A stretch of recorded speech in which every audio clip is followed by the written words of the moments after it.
दिखाई दिल छू लेने वाली कहानी। मेरी बहू मेरे हिसाब से रहेगी। मालती जी ने जैसे ही नई बहू का घूंघट खोला तो उसके चेहरे पर डर साफ दिख रहा था। नया घर नए लोग देखकर हर लड़की सहम जाती है। उस पर अम्मा की कड़क आवाज का रुतबा। गौरी तो चुपचाप ही बैठी थी। बहू, तेरी बहू का थोड़ा सा घूंघट और लंबा कर, अब मुंह दिखाएगी। रस्म में मुंह तो ढका होना चाहिए। ऐसे ही सबको चेहरा दिखा देगी तो मुंह दिखाई रस्म करने का क्या मतलब होगा। मालती जी ने अपनी सास की आवाज सुनी और अपनी नई बहू गौरी के पास जाकर थोड़ा सा घूंघट लंबा करके कान में प्यार से कहा, बस कुछ देर की बात है, मैं अभी तेरी ननंद को कहती हूँ, तेरा घूंघट ऊपर कर देगी, घबराना मत। गौरी का डर कुछ कम हो गया। 2-4 महिलाओं ने मुंह देखा, फिर नंदनी मिनी ने आकर घूंघट ऊपर कर दिया। क्या अम्मा, आजकल के ज़माने में कौन इतना लंबा घूंघट करता है? भाभी को गर्मी लग रही होगी। अब मुंह दिखाई तो हो गई है। सब ऐसे ही चेहरा देखकर शगुन दे जाओ। अरे मिनी, ये पुराने रीति रिवाज है, इन्हें करने दे, अम्मा ने अपनी पोती को कहा, पर वो नहीं मानी और सारी रस्में हो गई। थोड़ी देर बाद मालती जी गौरी के पास आकर बोली, बहू, तू मिनी को साथ ले जा और अपने कमरे में जाकर आराम कर ले। अकेले तुझे भेजूंगी तो ये अम्मा जाने ना देंगी। और हाँ, कमरा अंदर से बंद करके एसी चला लेना, वरना सभी रिश्तेदारों की फौज कमरे में आ जाएगी और तुझे आराम नहीं मिलेगा। 2 घंटे बाद मैं फ़ोन करूंगी, तब तू कमरा खोल देना। मालती जी ने अपनी बहू के साथ मिनी को भी कमरे में भेज दिया। थोड़ी देर बाद अम्मा पूछती है, नई बहू कहाँ गई? अम्मा, वो मिनी उसकी साड़ियाँ देखकर अलमारी में जमा देगी। दोनों ननंद भाभी अंदर हैं, गौरी अकेले नहीं गई है। अम्मा, अब आप भी कमर सीधी कर लो, 1-1.5 घंटे दवाई लेकर सो जाओ, आराम मिलेगा। मालती जी ने अपनी सास को कहा तो वो अपने कमरे में चली गई। बंद कमरे में गौरी ने आराम किया तो उसे काफ़ी अच्छा लगा। सारी थकान उतर गई। फिर वो तैयार होकर बाकी रस्मों के लिए नीचे आ गई। अब रिश्तेदारों की विदाई भी हो रही थी। सभी को पैर छूकर शगुन दे रही थी। तभी मिनी भी बोलती है, मम्मी, मुझे भी विदा कर दो, कीर्ति की परीक्षाएं हैं, अब और ज़्यादा ना रुक पाऊंगी। मिनी जब जाने लगी तो गौरी के गले लग जाती है। भाभी, मम्मी बहुत सीधी हैं, वो सबका बहुत ध्यान रखती हैं, आपको भी वो एक बेटी की तरह ही रखेंगी। तो मैं आपसे भी यही उम्मीद करूंगी कि आप भी मम्मी को अपनी माँ जैसी ही समझना। आप दोनों सास बहू का रिश्ता खूबसूरत और सच्चा हो, उसमें कोई शिकायत नहीं हो। जो भी बात हो एक दूसरे से खुलकर कहना और हमेशा प्यार से रहना। मिनी भी अपने ससुराल चली जाती है। अब घर में अम्मा, गौरी के सास ससुर, देवर, पति रह जाते हैं। गौरी भी सब अच्छे से समझ लेती है। दैनिक दिनचर्या में उसने देखा कि उसकी दादी सास उसकी सास की कोई कदर नहीं करती हैं, उसे कुछ भी सुना देती हैं और मालती जी ये सब सहन कर लेती हैं।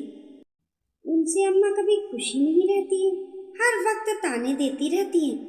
मालती बहू कहाँ रह गई? मेरी चाय अभी तक भी नहीं बनी। अम्मा ने देखा सामने गौरी चाय का कप लेकर खड़ी है। बहू कहाँ है? ये उसकी जिम्मेदारी है कि वो अपनी सास को चाय बना कर देवे। अम्मा, मैं भी तो आपकी बहू की बहू हूँ, तो मेरा भी फर्ज बनता है कि मैं आपका भी ध्यान रखूँ और अपनी सास का भी। मम्मी जी सो रही हैं, उनके सिर में दर्द हो रहा है, मैं अभी बाम लगा कर आई हूँ। ये सुनकर अम्मा चुप हो जाती हैं। गौरी, तूने आते ही मेरी जिम्मेदारी संभाल ली, अभी तुझे इतना काम करने की आदत नहीं है। मुझे तो गृहस्थी संभालते हुए सालों हो गए हैं, मुझे तो इसका सालों का अनुभव है। तू मुझे इतना आराम कराएगी तो शरीर को जंग लग जाएगा। मालती जी ने कहा, मम्मी जी, मुझे भी सीखने में समय लगेगा, पर मैंने देखा कि आपको सिर दर्द है तो आपको आराम करना चाहिए। वैसे भी शादी के कामों की इतनी थकान आ गई होगी। अब मुझे बेटी की तरह रखती हैं तो मेरा भी फर्ज है कि मैं भी आपकी बेटी बनूं और आराम करवाऊं। मैं जब भी मायके में मम्मी की तबीयत खराब होती थी तो उन्हें पूरा आराम करवाती थी। अब आप ही मेरी माँ हो, मैं अपनी माँ का पूरा ध्यान रखूंगी। अच्छा, अब मुझे ये बताइए आपको खाने में कौन सी सब्जी पसंद है, वो ही बना दूंगी। खाने में मुझे? मालती जी हैरान रह गई। मैं तो जो सबको पसंद होता है वो ही खा लेती हूँ, अपनी पसंद तो भूल ही गई। कभी अम्मा की पसंद की, कभी तेरे ससुर जी, देवर और पति के पसंद की सब्जी बन जाती है। मैं अपनी पसंद की क्या बताऊँ? तू रहने दे और अम्मा की पसंद की सब्जी बना ले। मम्मी जी, मैंने अम्मा की पसंद की सब्जी तो पूछ ली और बना दूंगी, पर दूसरी सब्जी मैं आपके पसंद की बनाऊंगी। गौरी ने जोर देकर पूछा। तू बैगन का भरता बना ले, मेरी माँ मेरे लिए बहुत बनाती थी। अब तो माँ नहीं रही तो उनके हाथ का स्वाद ही अब नहीं मिलता है। पर हाँ, अब मेरा सिर दर्द ठीक है, मैंने आराम भी कर लिया। तुझे अकेले रसोई में काम ना करने दूंगी। दोनों मिलकर काम करेंगे तो जल्दी काम निपट जाएगा। सब्जी तो तू ही बनाना, मैं बाकी कामों में तेरी मदद कर दूंगी। मालती जी ने भी प्यार से कहा। दोनों सास बहू माँ बेटी की तरह बातें करते हुए मिलजुल कर काम करने लगी और उनके हंसी ठहाकों की आवाज़ अम्मा के कानों में गूंजती है। अम्मा रसोई में आकर अपनी बहू को डांटती हैं। अरे, तुझ में तो जरा भी अकल नहीं आई। सास बन गई है तो थोड़ा तो सास का रुतबा दिखा। बहू की इतनी मदद कराने की क्या ज़रूरत है, अकेले काम कर लेगी। मैंने भी किया था, तूने भी किया था, तो ये भी कर लेगी। ज़्यादा प्यार दिखाने की ज़रूरत नहीं है कि आजकल की बहुएं सिर पर चढ़कर नाचती हैं। पहले तो तुझसे काम करा लेगी, फिर सारा काम तुझ पर ही छोड़ देगी। वो बड़बड़ाकर अंदर चली गई। मालती जी ने समझाया, अम्मा की बात का बुरा मत मानना, उनकी तो आदत है। रात को सब खाने पर बैठे थे, गौरी के हाथों की सब्जियां सबको पसंद आई, बस एक अम्मा ही मुंह बना रही थी। नमक थोड़ा कम है और सब्जी में तेल भी नहीं है।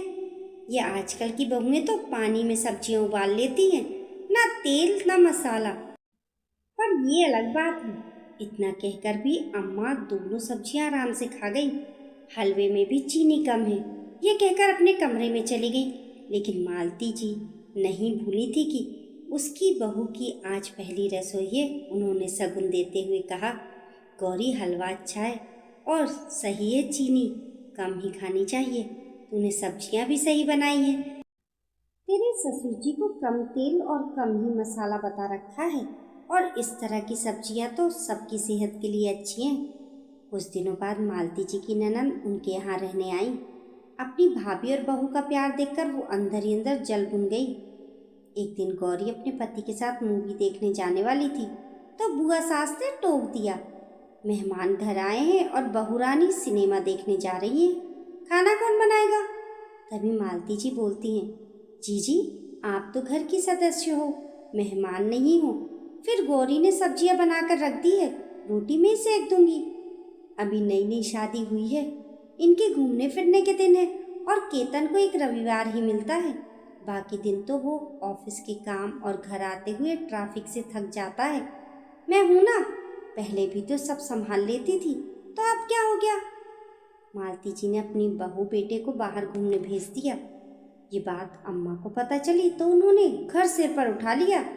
मेरी बेटी आई है और गौरी उसे अकेला छोड़कर चली गई। मेरी बेटी का उसने बहुत अपमान किया है। आज मालती जी से रहा नहीं गया। अम्मा बहुत हो गया, आपने जिस तरह मुझे जेल में और हर समय जिम्मेदारी से बांध कर रखा, उस तरह मेरी बहू नहीं रहेगी। नई नई शादी होती है, आंखों में सपने होते हैं, बेटी बहू को भी उनका समय देना होता है, तभी तो वो एक दूसरे से जुड़ेंगे। अम्मा, अब हमारे दिन चले गए हैं। आपने अपनी बहू को अपने हिसाब से रखा था, मैं रही थी, कभी आपके निर्णय के खिलाफ नहीं गई थी। अब ये मेरी बहू है तो इसे मैं अपने हिसाब से रखूंगी। मालती जी का ये रूप देखकर अम्मा और उनकी बेटी भी चुप हो गई। कुछ महीनों बाद गौरी गर्भवती हुई। अब उसे रसोई में काम करते वक्त उबकाई आती थी तो मालती जी उसका ध्यान रखती थी, उससे खाने का काम कम करवाती थी और आराम का पूरा समय देती थी। गौरी अभी तक भी ना उठी? इतनी देर तक बहुओं का सोना अच्छा नहीं है। अम्मा सुबह जागते ही बोलती हैं, अम्मा वो गर्भ से है, रात भर सो नहीं पाती है और सुबह ही आंख लगती है। सोने दो, क्या काम है? मुझे मेरी बहू से कोई शिकायत नहीं है। अभी इसकी जगह मिनी होती तब भी तो आप आराम करने देती। बहू है तो क्या हुआ, इंसान है, दर्द उसे भी होता है। मालती जी ने बहू का पक्ष लिया। मालती बहू, तू हर वक्त मुझे नीचा दिखाने के लिए ही ऐसी बातें करती है। तू हर समय अपनी बहू का पक्ष लेती है। मुझे पता है तू ऐसा जानबूझकर करती है ताकि मुझे तकलीफ हो, गुस्सा आए। बहू को इतना सिर पर चढ़ा कर रखेगी तो फिर वो तेरे हाथ से निकल जाएगी। बाद में मेरे पास रोने मत आना। और सुन, तूने बहू का चेकअप तो करवा लिया, थोड़े पैसे डॉक्टर को खिला देना, कहीं ये घर में पहली ही लड़की पैदा ना कर दे। अम्मा, इस जमाने में ये पाप नहीं होता जो आपने अपने ज़माने में किया था। मेरे 3 गर्भ आपने गिराए थे, आज मेरी 3 बेटियां और होती, पर पोते के लालच में आपने मेरा शरीर ही खराब कर दिया और पाप का मुझे भी भागीदार बना दिया। पर मैं अपनी बहू के साथ ऐसा नहीं होने दूंगी। पोता हो या पोती, मेरे लिए तो दोनों ही बराबर होंगे, क्योंकि वो मेरी संतान की संतान होंगे। तेरी तो बुद्धि फिर गई है। हर स्त्री को पोते की चाह होती है। मैंने भी चाहत की तो कोई बुरा काम नहीं किया। और गौरी के गर्भ में तो जुड़वा बच्चे हैं, कहीं दोनों ही लड़कियां ना हो जाए। ये कहकर अम्मा अपने कमरे में चली गई। मालती देर तक रोती रही, तभी देखा गौरी कमरे से बाहर आ गई थी। शायद उसने सब सुन लिया था। मम्मी जी, अपने आंसू पोंछिए, जो खुशी मिली नहीं उसके लिए रोने के क्या फायदा। पर आपके साथ बहुत बुरा हुआ। एक माँ के लिए इससे बड़ा दर्द और क्या हो सकता है कि उसकी अजन्मी संतान को उसकी आंखों के सामने ही मौत की नींद सुला दिया जाए। गौरी ने मालती को ढंढास बंधाया। तभी फोन की घंटी बजती है। गौरी को डिलीवरी के लिए लेने के लिए उसका भाई कल शाम को आ रहा है। फोन आते ही गौरी खुश हो जाती है और मायके जाने की तैयारी करती है।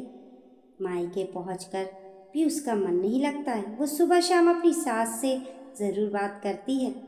एक दिन रात को उसे अचानक दर्द उठता है और उसे अस्पताल ले जाया जाता है और वो 2 जुड़वा बेटियों को जन्म देती है।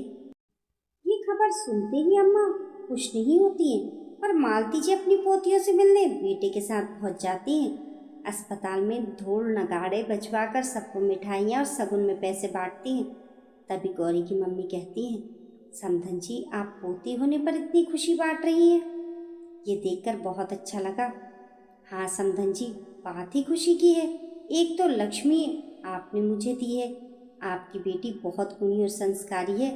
उसने मुझे माँ समान प्यार दिया है, मेरे घर को स्वर्ग बना दिया है। ये जब से मेरे जीवन में आई है, मुझे अपनी बेटी की याद नहीं आती है। इसने 2 परियों को जन्म दिया है, एक साथ 2-2 खुशियाँ मिली है। मुझे दादी बना दिया है। मैं चाहती हूँ मेरी पोतियाँ गौरी की जैसी ही संस्कारी और अच्छी बने।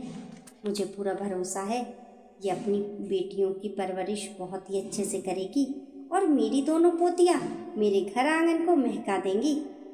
समधन जी, इसमें तारीफ आपकी भी होनी चाहिए। मेरी बेटी एक अच्छी बहू आपकी वजह से ही बनी है। आप जितनी अच्छी सास पाकर मेरी बेटी की किस्मत खुल गई है। आपने एक माँ से बढ़कर उसके लिए किया है, तभी तो वो दिन रात आपकी तारीफ करती है। आपने उसकी इच्छाओं, नींद का, उसकी ज़रूरतों का, उसके सपनों का बहुत अच्छे से ख्याल रखा है। आपने उसे जब बेटी मान लिया तो वो आपको माँ मानेगी। सास बहू का रिश्ता इसी प्यार और विश्वास पर ही तो टिका है।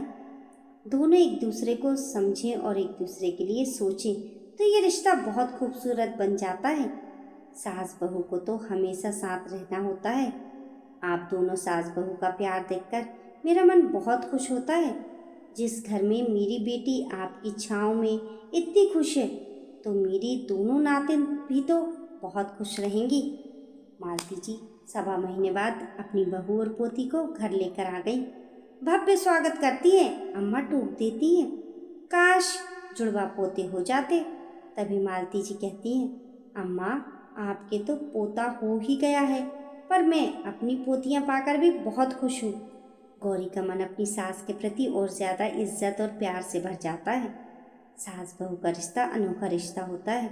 दोनों में अगर झगड़े होते रहें तो घर नरक बन जाता है, पर दोनों प्यार से रहें तो घर में खुशियाँ बिखर जाती हैं। सास अपनी बहू की हर कमी का बखान ना करे और बहू अपनी सास के हर दर्द को समझे, तो रिश्ता बहुत खूबसूरत बन जाता है। दोस्तों, आपकी इस कहानी के बारे में क्या राय है? हमें कमेंट करके ज़रूर बताएं। कहानी पसंद आने पर लाइक और शेयर करें। ऐसी ही अच्छी अच्छी कहानियों के लिए चैनल को सब्सक्राइब करना ना भूलें। मिलते हैं फिर एक नई कहानी के साथ। तब तक के लिए नमस्कार।